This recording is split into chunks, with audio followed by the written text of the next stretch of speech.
Hello everyone, இன்றைக்கி நம்ம சேனலில் சிக்கன் ஃப்ரைட் ரைஸ் ரெசிபி தான் பார்க்க போகிறோம். அதுக்கு ஃபஸ்ட்டு சிக்கனை ஃபுல்லாக க்ளீன் பண்ணிட்டு ஒரு பவுலில் எடுத்து வச்சுக்கோங்க.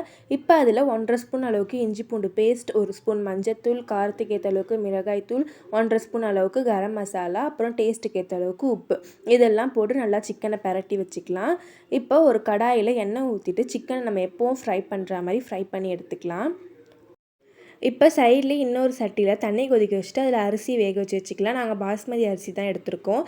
இப்போ ஃப்ரை பண்ண கோழி எல்லாத்தையும் நல்லா குட்டி குட்டி பீஸாக பிச்சு வச்சுக்கோங்க கையால்.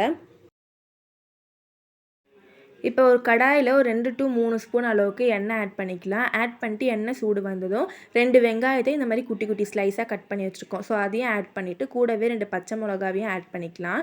இது வதங்கிட்டு இருக்கும் போதே கூட பார்த்திங்கன்னா 1 ஸ்பூன் அளவுக்கு இஞ்சி பூண்டு பேஸ்ட்டும் போட்டுக்கோங்க.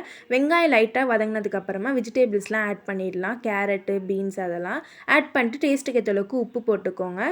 இப்போ கொஞ்சமாக கேபேஜும் கட் பண்ணி வச்சுருக்கோம். ஸோ அதையும் ஆட் பண்ணிவிட்டு மல்லி புதினா ஆட் பண்ணிக்கலாம். இப்போ வெங்காயம்லாம் வதங்கினதுக்கப்புறமா நல்லா 1 ஸ்பூன் அளவுக்கு க்ரீன் சில்லி சாஸும் 1 ஸ்பூன் அளவுக்கு சோயா சாஸும் ஆட் பண்ணிக்கலாம். ஆட் பண்ணதுக்கப்புறமா நம்ம கோழி பிச்சு வச்சுருந்தோம் இல்லையா, ஸோ அதையும் ஆட் பண்ணிக்கோங்க. இப்போ கடைசியாக பார்த்திங்கன்னா நம்ம ரைஸ் வடித்து வச்சுருக்கோம் இல்லையா, அதையும் ஆட் பண்ணி ஃபுல்லாக நல்லா மிக்ஸ் பண்ணி விட்டுருங்க.